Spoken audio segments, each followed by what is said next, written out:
I'm about to ship a painting for an exhibition in New York this November, and in the process of submitting for this show, 2 pieces were rejected. Wanna go deeper? Oh, that wicked. So a big trend these days with contemporary art exhibitions are these themed group shows where like sometimes a guest curator with a big social media following comes in, puts together a group of artists. Those artists all produce new work that fits whatever theme was chosen. Okay, I've talked about these shows before. I've done a bunch of them. I like to think of it as writing a short story for a big anthology. So when Beautiful Bazaar approached me about doing another one in New York this November at Haven Gallery, they told me the theme was Serendipity. Sure, fine, sounds good. At the time, I didn't think too much about it. Serendipity seemed like a pretty open-ended theme, and I can usually come up with something, but when it came time for me to sit down and work on it, I drew a total blank. Serendipity, you know, all I could think of were these cheesy romantic comedy movies, and that's like not my oeuvre. So I had a kind of a block on this theme. That almost never happens, you know? I mean, I could think of images that communicated serendipity, but none, as it turns out, I actually wanted to paint. So since I was having trouble with the concept, I figured, you know what, I'm gonna make this one a drawing, because for me, that's usually a good medium to experiment with when I have a block. So I started simple with a figure standing in the rain. Now, I was at a disadvantage here because for whatever reason, I couldn't seem to shake the feeling that the idea and the mood for this whole thing felt implanted and artificial, which is why you'll notice I keep changing things. So I started on this blue navy mounted pastel mat. It was a great surface for colored pencil, and I thought the blue base would be a good dramatic beginning for a night scene.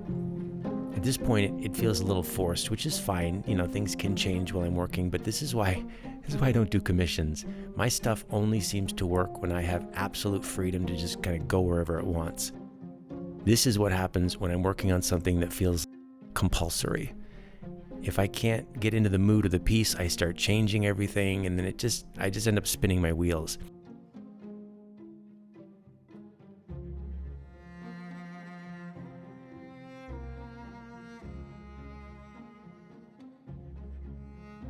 Honestly, to me, it just feels flat at this point. I thought an umbrella would give it some dramatic lines and a sense of a little movement. And I decided to give the background some depth of field with bokeh lights, so you're kind of drawn into her and what she's thinking, and hopefully it becomes a little more intimate. But because it's not lifting, I'm starting to doubt the color palette. And after I spent all that time on the dress, I thought maybe it should be red. I tend to focus on changing aesthetics if I feel like it's not working, and this is a perfect example of how I start to kind of flounder if I feel removed from what I'm working on. You know, I just couldn't get a handle on it. I mean, it was shaping up technically fine, but it usually zigzags at this point and starts to become more than what I'd imagined, but it's not zagging.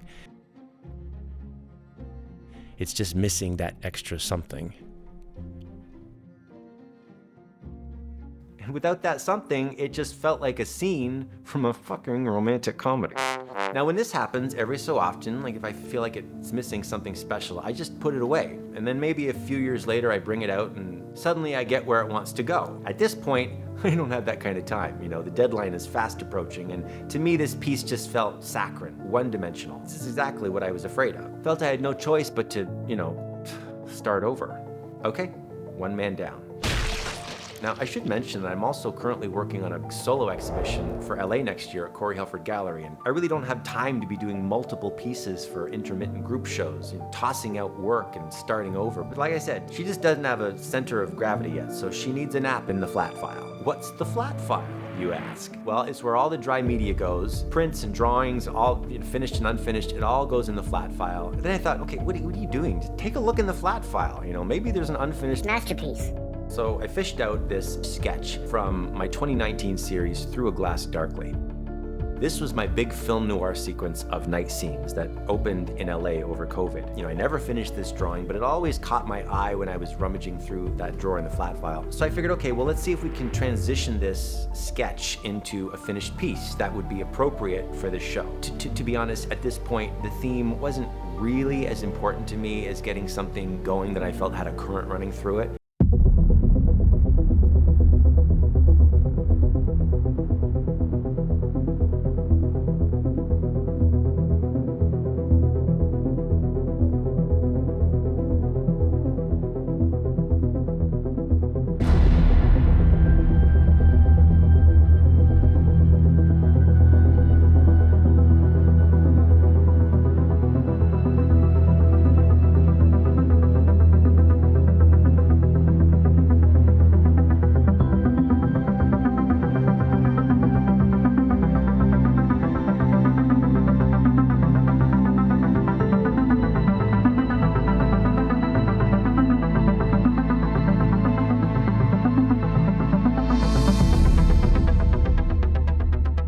this drawing was actually started in just graphite pencil, and I decided I liked the black and white for this image. So I started by drawing over the pencil using cold and warm grays and a few violets.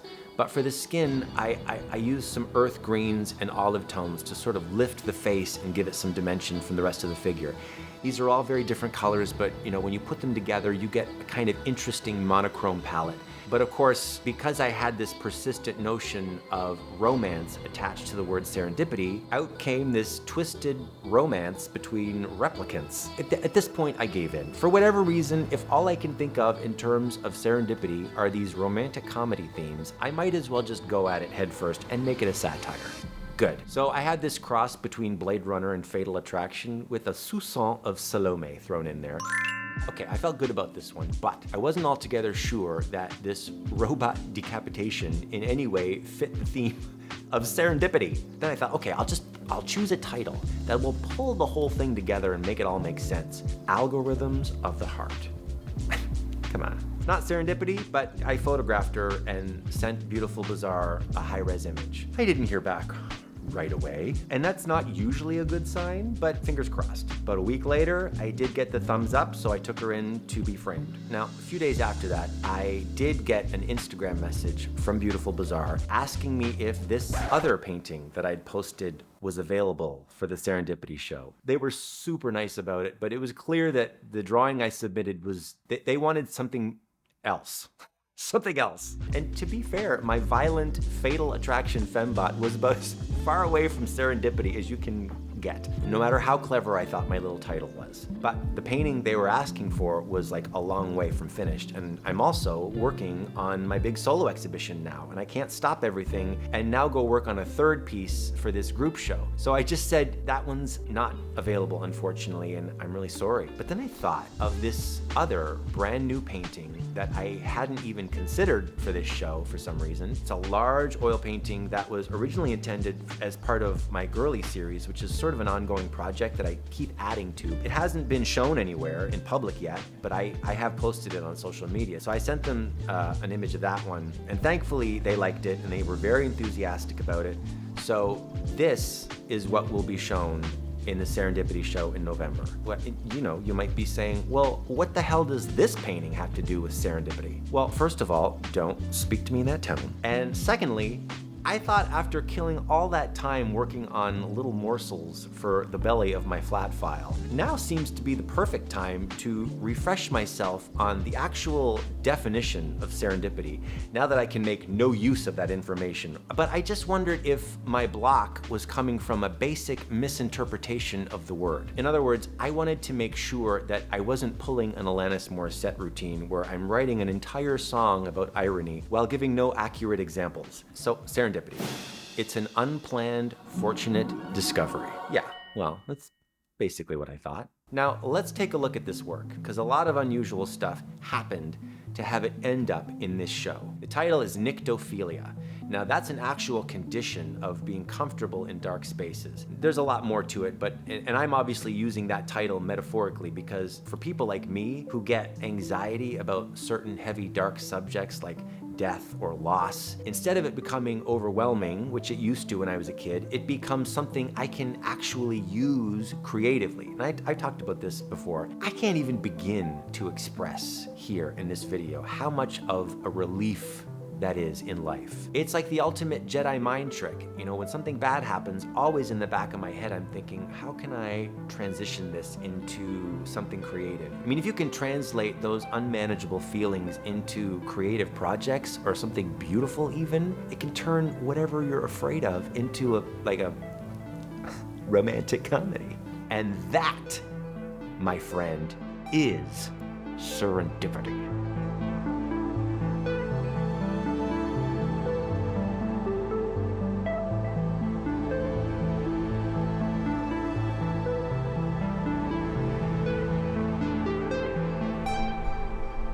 Isn't that ironic? Don't you think?